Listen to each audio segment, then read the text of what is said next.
Baik, bismillahirrahmanirrahim. Assalamualaikum warahmatullahi wabarakatuh. Alhamdulillahirabbil alamin. Allahumma sholli ala sayyidina Muhammad wa ala ali sayyidina Muhammad. Eh, Baik, kita kembali berjumpa tetap kuliah online ya. Pada pertemuan kita selanjutnya, pada kesempatan ini kita membahas terkait dengan konstitusi. Terkait dengan konstitusi. Konstitusi ini merupakan, kalau dari sisi bahasa, kalau kita bawa ke bahasa Indonesia, itu disebut dengan Undang-Undang Dasar. Disebut dengan Undang-Undang Dasar. Kalau dia dibawa dari bahasa Latin, maka disebut dengan Constitutio. Constitutio. Dan ini oleh para ahli dikatakan sebagai asal dari kata konstitusi. Kalau kita bawa juga dia dari bahasa Inggris, maka disebut dengan constitution. Nah, jadi konstitusi merupakan suatu kalimat yang memang sudah dimaklumi, sudah dimengerti, sudah dipahami oleh banyak negara, bahkan sudah diaplikasikan juga oleh banyak negara. Termasuk juga di negara kita yang kita lebih familiar mendengarnya seperti menjadi Undang-Undang Dasar. Nah, jadi konstitusi merupakan aturan atau merupakan undang-undang dasar. Saya mengambil contoh di sini seperti Profesor Sri Sumantri. Sri Sumantri mengatakan bahwa istilah konstitusi itu dan undang-undang dasar itu sebetulnya sama dan disesuaikan dengan negara mana yang menganutnya. Kalau kita negara Indonesia, kita lebih menganut dalam hal konstitusi itu tertulis, artinya dalam bentuk tulisan. Karena memang ada sebagian para ahli yang mengatakan bahwa konstitusi tersebut ada yang tertulis, ada pula yang tidak tertulis. Nah, jadi seperti itu. Jadi konstitusi merupakan aturan dasar yang memuat hal-hal yang terkait dengan kenegaraan. Saya mengambil di sini menurut Profesor Miriam Budiarjo tentang apa itu konstitusi serta tentang apa saja yang diisi dalam konstitusi tersebut. Jadi apa isinya? Yang pertama, isinya adalah mengatur tentang organisasi negara. Jadi menurut beliau, menurut Miriam Budiarjo, konstitusi tersebut berisi tentang pengaturan organisasi negara yang terkait dengan pembagian kekuasaan atau juga terkait dengan prosedur penyelesaian permasalahan, baik itu eksekutif, yudikatif, legislatif, ataupun terkait juga dengan lembaga negara lainnya. Jadi intinya adalah konstitusi tersebut mengatur tentang organisasi negara. Yang kedua adalah menurut beliau mengatur terkait dengan keberadaan HAM, hak asasi manusia.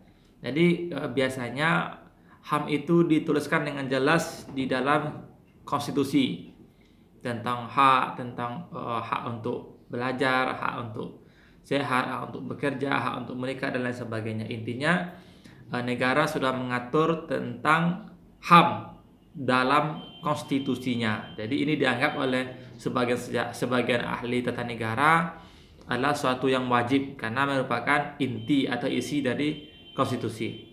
Lalu yang ketiga adalah berisi juga terkait dengan bagaimana cara merubahnya. Jadi konstitusi ini bukan berarti dia seperti kitab yang suci atau seperti kalimat-kalimat yang sakral yang tak bisa dirubah, bukan. Jadi konstitusi ini merupakan suatu produk kompromi atau resultan dalam suatu negara yang sudah dimusyawarahkan, yang sudah dicetuskan, yang sudah disepakati bersama oleh tokoh-tokoh ya, tentunya para ahli, para cendekia, tokoh bangsa, tokoh agama yang sudah disepakati bersama.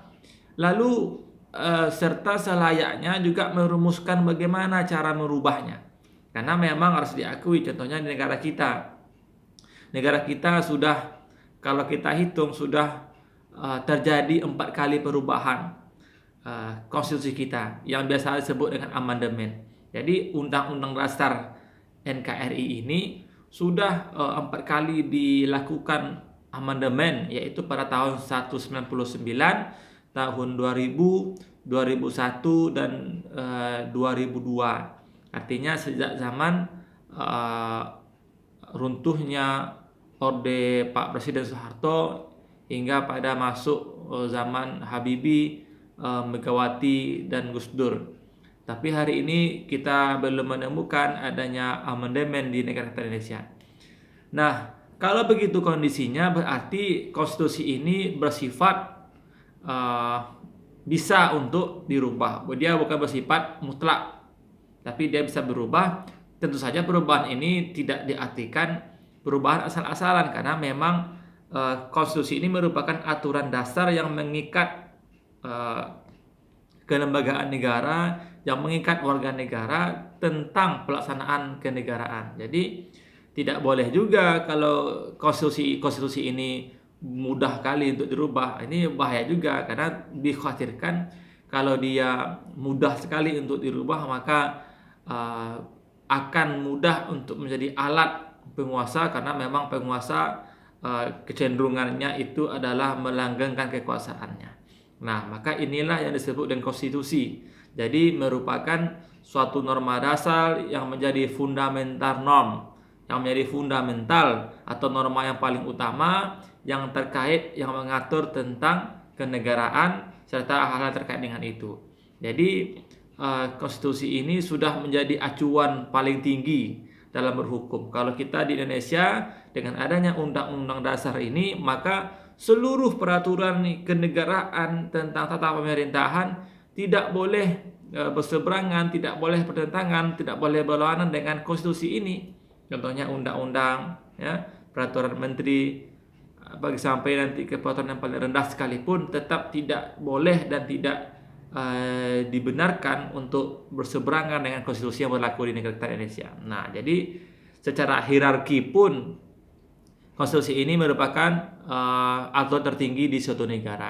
Nah, termasuk di Indonesia. Jadi kalau di negara kita, konstitusi ini lebih disebut sebagai undang-undang dasar, meskipun ada sebagian ahli yang menyamakan antara undang-undang dasar dengan konstitusi. Ada pula yang mengatakan itu berbeda, yaitu berbedanya adalah kalau undang-undang dasar itu tertulis, dan kalau konstitusi itu ada yang tertulis, ada yang tidak tertulis. Ada yang tertulis, ada yang tidak tertulis. Nah, jadi ini terkait dengan konstitusi menurut para ahli. Kita sekarang masuk kepada terkait dengan perbandingan. Kita ingin cek dulu tema yang kedua ini adalah perbandingan. Perbandingan konstitusi dengan konstitusi yang sudah ada di dunia ini. Sebenarnya sejak kapan konstitusi ini ada? Kalau kita cek dari sejarah-sejarah atau kita baca sejarah-sejarah, maka ditemukan oleh para ahli sejarah bahwa konstitusi pertama yang ada di dunia ini adalah konstitusi yang pernah berlaku di negara Islam, yaitu di Madinah pada tahun 622 Masehi. Jadi konstitusi yang pertama dilacak oleh para ahli sejarah adalah konstitusi yang sudah ada di Madinah pada tahun 622 Masehi. Ini konstitusi pertama yang dituliskan. Nah, ini jadi kita harus baca lagi nih sejarah kita nih sebagai seorang muslim nih. Jadi ketika itu di Madinah itu, sejak peristiwa hijrahnya Nabi dari Makkah ke Madinah, maka Nabi Muhammad SAW memiliki pemikiran, memiliki ide, memiliki orientasi tentang membuat suatu norma hukum dasar yang nanti mengikat setiap warga negara yang hidup, yang tinggal, yang bekerja di Madinah, di negara Madinah. Maka dibuatlah konstitusi Madinah. Ada yang menyebutnya sebagai Charter Madinah, ada yang menyebutnya sebagai Syahifah Madinah, Syahifah Al-Madinah, ada juga yang disebut dengan Piagam Madinah. Ya, itu tergantung para ahli lah ya, tapi kita untuk mudahnya lebih menyebut sebagai Piagam Madinah atau Konstitusi Madinah. Nah, Piagam Madinah ini berisikan itu lebih kurang sama dengan undang-undang dasar kita ini, yaitu adanya hak.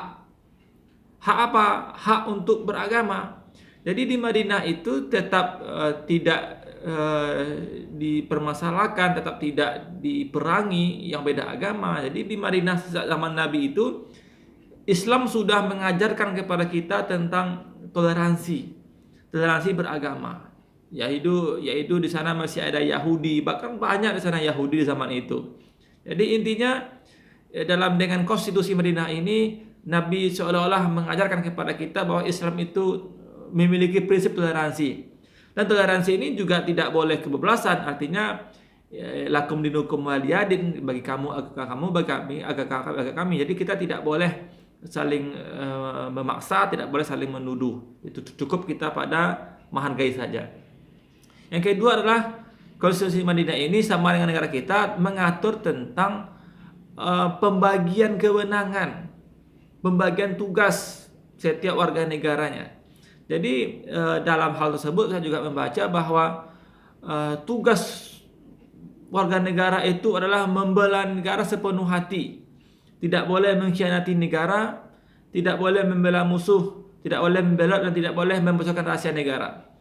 Maka ini sejalan juga dengan undang-undang dasar kita. Artinya negara mendukung terkait adanya upaya-upaya untuk persatuan dan kesatuan dalam rangka membela negara dari musuh-musuhnya.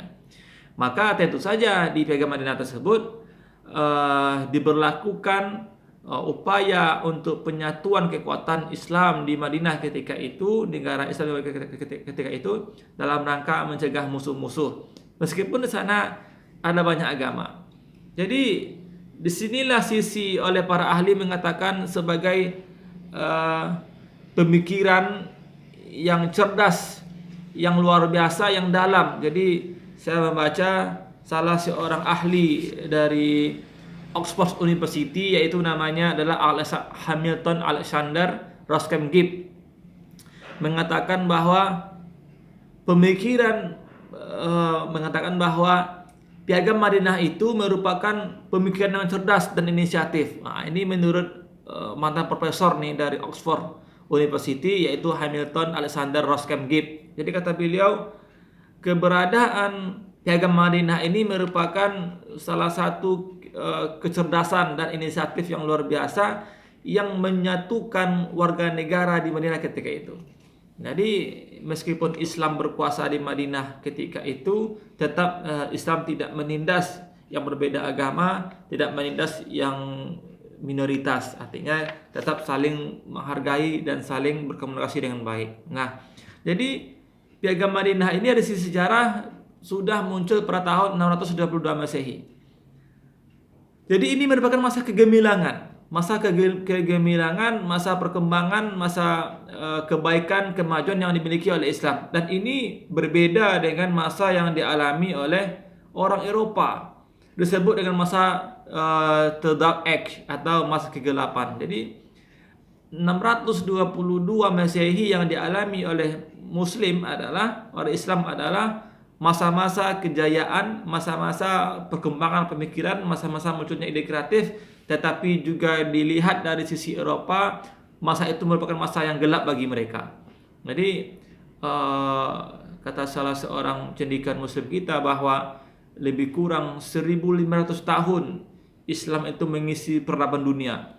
Jadi bagaimana intinya Pak? Jadi intinya itu adalah Piagam Madinah merupakan piagam satu-satunya dalam sejarah yang paling awal, yang paling dimulai, yaitu pada tahun 622 Masehi. Sekarang tahun 2021, berarti sudah 1000 tahun lebih kemajuan pemikiran Nabi Muhammad SAW tentang piagam ini. Jadi intinya adalah meskipun piagam ini sudah jauh lebih tua daripada undang-undang dasar, tapi semangatnya tetap sama. Artinya semangat persatuan, semangat pembelaan hak, serta semangat tentang loyalitas terhadap negara. Nah, jadi inilah yang perbandingan yang Bapak ambil cuma satu saja, yaitu upaya membandingkan antara konstitusionalismenya di Madinah atau antara perbandingan konstitusi yang berlaku di Madinah dan yang berlaku di negara kita pada hari ini.